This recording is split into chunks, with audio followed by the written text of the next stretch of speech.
नमस्कार मित्रों। पंचतत्व और अगम्य शक्ति की श्रृंखला में आगे की कड़ी में बात करेंगे, अगले अध्याय में जाएंगे। हमने पिछले अध्याय में जल तत्व के बारे में बात की थी। आज भी उन्हीं तत्वों के बारे में आगे बात करेंगे, परिवर्तित शक्तियाँ के बारे में बात करेंगे। सबसे पहले हम हमारे परमात्मा और गुरुजनों को वंदन करते हुए उनकी प्रार्थना करते हैं।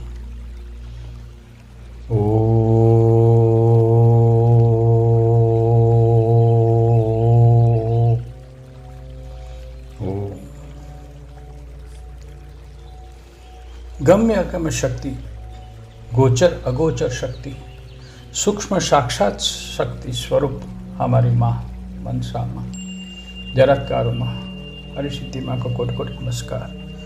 पंचतत्व की युग्म संयुक्त ऊर्जा स्वरूप हमारे माँ बाबा, जरत्कार माँ बाबा, मनसा मोक्षाय नमः, हरिसिद्धि महाकालेश्वराय, सर्वस्वरूप में हमारे ईश्वर को कोटि कोटि नमस्कार समर्पयामि। उनके शरण में समर्पित, उनसे ही सुरक्षित। जल, जल उन्हीं के शब्द में दो अर्थ हैं। जल माने पानी, जल जलना, अग्नि। पानी और अग्नि एक दूसरे में सम्मिलित हैं। जल में अग्नि, अग्नि में जल। ये सनातन सत्य है। जल है तो जीवन है, जल से जल है। जल है तो जीवन है, जल से जल है। और उसी प्रक्रिया में दूसरे तत्व भी सम्मिलित हैं। वो ही है, परस्पर की परिवर्तित और सम्मिलित प्रक्रियाएं हैं, शक्तियां हैं। जल पृथ्वी का मिलाप सूक्ष्म शक्तियों पैदा करती हैं, सूक्ष्म क्रियाएं पैदा करती हैं, शक्तियां पैदा करती हैं, और जिससे नए जीव पैदा होते हैं। और उसी जीव को वायु प्राण देता है, प्राणवायु मिलता है। इससे शरीर को संचालित किया जाता है और वो तेज उसका संवर्धन करता है। तेज से जीव का संवर्धन होता है। आकाश से वो शक्तियाँ लेकर अपना संवर्धन, विकास और प्रसज्जन करता है।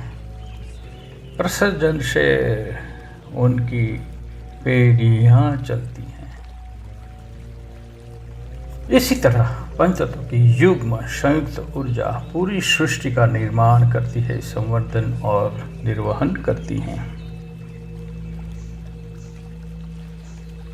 जल का बहुत सुंदर स्वरूप है। निर्माण, पवित्र, प्राणवान जीवन और जान देने वाला।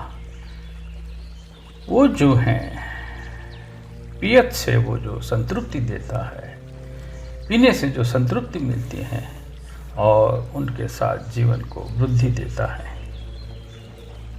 जल नदी, सरोवर, तालाब, सागर, कुएं में अपने रूप को अपने संचय और संग्रहित रहता है। उसी रूप में उसका वहन, बहना और ये जो है प्रक्रियाएं, वो कोई ना कोई सक्रिय प्रक्रिया जो रहती हैं, उससे संग्रहित होकर, संचय होकर, बहकर भी वो कोई ना कोई संदेश और ज्ञान देता है।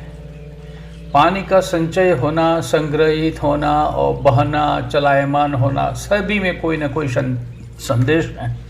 कोई न कोई शक्तियाँ छुपी हुई हैं जो सक्रिय रहती हैं, सक्रिय काम करती हैं।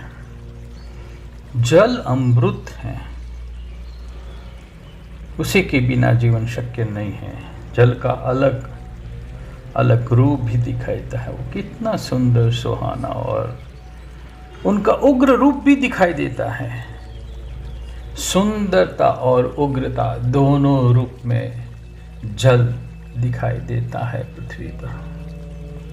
पानी का धोध उग्र और सुहाना दोनों हो सकते हैं। पानी से बिजली मिलती है, बिजली से कई काम आसान हो जाते हैं। पानी से बिजली मिलना वो दो तत्वों की प्रक्रिया है। आप देखो पंच तत्व की प्रक्रिया कैसे कैसे गुल खिलाती हैं।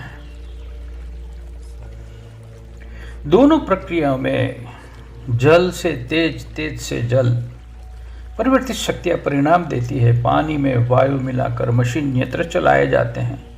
सभी तत्व ऊर्जा का स्रोत हैं। सभी तत्वों में ऊर्जा समाई हुई है और वही ऊर्जा परिवर्तित होकर नया रूप और परिणाम देती है। ये सत्य है, सबने देखा है। दो तत्वों का मिलना, उनकी परिवर्तित शक्तियों का रूप एक दूसरे का रूप को वापस उसी रूप में दे जाते हैं। पानी से तेज माने अग्नि भी निकलता है, बिजली बनती है। वही तेज से बाफ होकर वो बारिश देती हैं, जल का निर्माण करती हैं। जल में रहकर कई जीव, प्राणी, वनस्पति, पक्षी अपना पूरा जीवन व्यतीत करते हैं। पूरा जीवन पानी में रहते हैं। पानी के साथ प्रक्रिया करके उनसे ही निर्वहन होकर, उनसे ही अपना खुराक लेकर पूरा जीवन निकालते हैं। आप देखो पानी के अंदर जो मोती का छिप में बनना, सर्जन होना, वो भी एक चमत्कार जैसा है। पानी के बगैर छिप में मोती नहीं बन सकता। जल के साथ प्रक्रिया करके बनाते हैं। ये मोती जल से पानीदार हो जाता है, मूल्यवान हो जाता है। उसी प्रक्रिया करते करते जल का दैवी स्वरूप सुंदर और उग्र भी हो सकता है। सुंदरता और उग्रता दोनों हो सकते हैं। जल अग्नि में भी अस्तित्व रखता है। अग्नि में जल छुपा हुआ है। इसीलिए अग्नि से जो भाप होती हैं, स्टीम, बराल निकलती हैं, उसमें पानी का भाग है। बिना पानी को वो नहीं हो सकता, स्टीम नहीं बनती। पानी अग्नि में रहता है। भूमि, वायु, आकाश सभी में उसका अस्तित्व है। वनस्पति के हर भाग में, अंग में जल होता है। काष्ठ में भी जल का भाग है।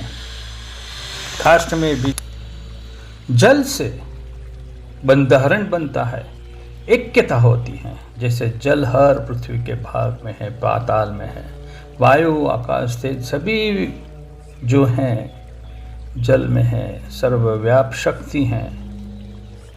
बादल में जल का संचय और संग्रह होता है और बादलों से टकराव से भी बिजली उत्पन्न होती है। जल से जल टकरा गया, बिजली हो गई। अग्नि में जल, जल में अग्नि। हर जीव को जीवन देना, उसको संतृप्ति देना। सभी जीव के शरीर के बंधारण में, बनावट में जल होता है। जल से इसलिए जीवन है और वो एक दैवी शक्ति है। देवाधिदेव भगवान महादेव की केश जटा से माँ गंगा ने अवतरण किया है। गंगा उनके आश्रय में है, भगवान की बंधी हुई मर्यादाओं में रहती है। ईश्वर का सर्जन और नियंत्रण सभी तत्वों में है। उन्हीं का सर्जन ये पंचतत्व है और पंचतत्व का युग्म शक्ति में भगवान समाये हुए वो खुद भगवान है। ज्ञान विज्ञान को शास्त्रों के आधार से समझाया जाता है, उसी के समझने में आसान हो जाता है। विज्ञान को धर्म में परिवर्तित कर दिया है हमारे सनातन धर्म ने। सभी धर्म की जो आचरण विद्या है, विधि विधान है, उसी में पूरा विज्ञान समाया हुआ है। और ये जल सुंदर और उग्र दोनों रूप में दिखाई देता है। अतिशय बारिश और बाढ़ में जल का उग्र रूप दिखाई देता है। वो जीवन देता भी है और उसी में अति करके, अति में बहकर वो जीवन ले भी लेता है। पंचतत्व की जो ये सर्जन और विनाशी प्रक्रिया चलती रहती है, उसमें जल तत्व भी शामिल है। सभी तत्व एक दूसरे को सम्मिलित होकर एक पूरा, एक युग्म शक्ति बनकर वो ईश्वर का रूप धारण करती हैं। वही ईश्वर है। आज के अध्याय में बस इतना ही। मुझे आशा है आपको ये अध्याय पसंद आया होगा। आपकी प्रतिक्रियाएं जरूर देना। मैं आपको विनती करता हूँ, मुझे हौसला मिलता है, अच्छा लगता है। आज के अध्याय में इतना ही। अगले अध्याय में हम आगे बात करेंगे। मुझे गर्व है कि मैं भारतीय हूँ, भारतीय संस्कृति और संस्कार से जुड़ा हुआ हूँ। मुझे गर्व है, मैं हिंदू हूँ। नमस्कार।